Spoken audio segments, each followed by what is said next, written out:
नमस्कार, मैं अरविंद कुमार। आप देख रहे हैं गौरव लाइव न्यूज। इस समय देश में एससी एसटी रिजर्वेशन को लेकर जो माहौल बना हुआ है, उससे पूरे एससी एसटी समाज में सुप्रीम कोर्ट के प्रति काफी रोष है। एससी एसटी वर्ग के लोगों का कहना है कि सुप्रीम कोर्ट ने जो आदेश दिया है कि एससी और एसटी कोटे में कोटा बनाकर और क्रीमी लेयर लाया जाए, जिससे एससी एसटी के वंचित समाज को भी इसका लाभ मिले। तो एससी और एसटी समाज के जो लोग हैं इस पे अपनी कड़ी प्रतिक्रिया दे रहे हैं और उनका मानना है कि एससी और एसटी के का जो रिजर्वेशन है, अब उनका जो रिजर्वेशन है वो अब जनरल कैटेगरी से भरा जाएगा। एससी और एसटी में वंचित वर्ग का नाम लेकर जो सुप्रीम कोर्ट के जज हैं, ये सारी की सारी सीटें, इनका जो मकसद है तो सारी की सारी सीटें जनरल कैटेगरी से भरी जाएं और एससी एसटी के जो लोग हैं और उनको जो है बाहर का रास्ता दिखाया जाए। देश आज़ाद होने के बाद से अभी तक एससी एसटी का जो रिजर्वेशन है वो पूरा नहीं हुआ है। उसके बाद से सुप्रीम कोर्ट का ये आर्डर आता है कि एससी और एसटी कैटेगरी में क्रीमी लेयर लाया जाए, यानी कि जो वंचित वर्ग के लोग हैं बड़े मुश्किल से तो पढ़ाई लिखाई करते हैं और जिनके पास पैसा नहीं है वो अपने बच्चों को कहाँ से पढ़ा पाएंगे, और जो पढ़ने लायक हैं उनको क्रीमी लेयर लगा के छांट दिया जाएगा। तो ये शासक वर्ग का सबसे बड़ी धोखेबाजी एससी एसटी को लेकर है। और वामसेप के राष्ट्रीय अध्यक्ष वामन मेश्राम ने कहा है कि अगर सरकार हमारी बात नहीं मानती है तो आने वाले समय में हम पूरे भारत में जो है एक दिवसीय भारत बंद करने का कार्य करेंगे। शेड्यूल कास्ट शेड्यूल ट्राइब के तमाम जो संगठन हैं वो इस आदेश के खिलाफ हैं कि एससी एसटी के रिजर्वेशन में क्रीमी लेयर लाया जाए और क्रीमी लेयर लाने के बाद जो है सारी की सारी सीटें जो है वो जनरल कैटेगरी से भरी जाएंगी। तो साफ जाहिर है कि जो शासक वर्ग के लोग हैं वो नहीं चाहते हैं कि देश में दबे पिछड़े और शेड्यूल कास्ट शेड्यूल ट्राइब के लोग भी जो है वो उनकी बराबरी कर सके। और बहुजन समाज के जो नेता हैं वो भी कहीं ना कहीं जो है इनकी सबसे बड़ी कमी रही है।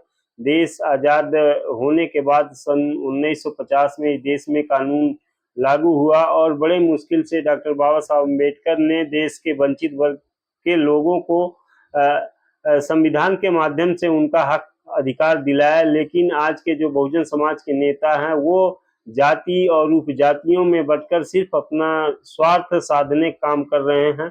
अगर वो सदन में एससी एसटी और ओबीसी माइनॉरिटी के समस्याओं को लेकर मुद्दा उठाते, सड़कों पे जो है वो निकलते, तो आज ये हालात एससी एसटी और ओबीसी को नहीं देखना पड़ता है। लेकिन जो एससी एसटी ओबीसी के साथ आज ये क्रीमी लेयर लाया जा रहा है, ये बहुत ही दुखद घटना है। इस देश में जो जातिवादी मानसिकता के लोग हैं, चाहे वो सुप्रीम कोर्ट में बैठे जज ही क्यों ना हो, उनकी जो मानसिकता है वो गैर बराबरी की मानसिकता है। और इस देश में डॉक्टर बाबा साहब अम्बेडकर ने एक संविधान देकर इस देश के दबे कुचले लोगों को बराबर का हक अधिकार दिया है। लेकिन इसी बहुजन समाज से जो नेता चुनकर राज्यसभा और विधानसभा में जाते हैं वो सिर्फ अपनी जेब भरने का काम करते हैं, वो बहुजन समाज के लिए काम करते नजर नहीं आ रहे हैं। अगर बहुजन समाज के लिए ऐसे नेता काम करते तो आज इतनी बड़ी संख्या 85% बहुजन समाज की जो संख्या है वो दर दर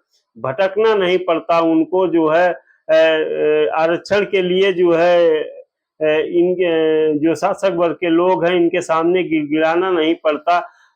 अगर बहुजन समाज एक इकट्ठा एक प्लेटफॉर्म पे आता तो ये डर के मारे जो है सारे अधिकार बहुजन समाज को देते। लेकिन आज जो स्थिति इस देश में बनी हुई है वो सिर्फ और सिर्फ बहुजन समाज और बहुजन समाज के जो बुद्धिजीवी हैं, जो सिर्फ अपना कार्य करते हैं, अपना पेट भरने के लिए कार्य करते हैं, इन्हीं की वजह से इस देश में ये जो भयानक स्थिति पैदा हो रही है। मात्र जो है बहुजन समाज के जो बुद्धिजीवी हैं, जो आरक्षण की वजह से नौकरी पेशा में आए और जो बहुजन समाज के नेता हैं, बहुजन समाज उनको चुनकर अपने समस्याओं के निराकरण के लिए राज्यसभा, विधानसभा और संसद में भेजते हैं, लेकिन ये नेता सिर्फ अपना जेब भरने का काम करते हैं। ये बहुजन समाज के जो मुद्दे हैं उनको जो है गंभीरता से नहीं उठाते हैं, उनके लिए सड़कों पे जो है जन आंदोलन नहीं करते हैं, क्योंकि जो शासक वर्ग के लोग हैं वो जानते हैं कि जो बहुजन समाज के नेता हैं ये चटुकार है, ये लालची है।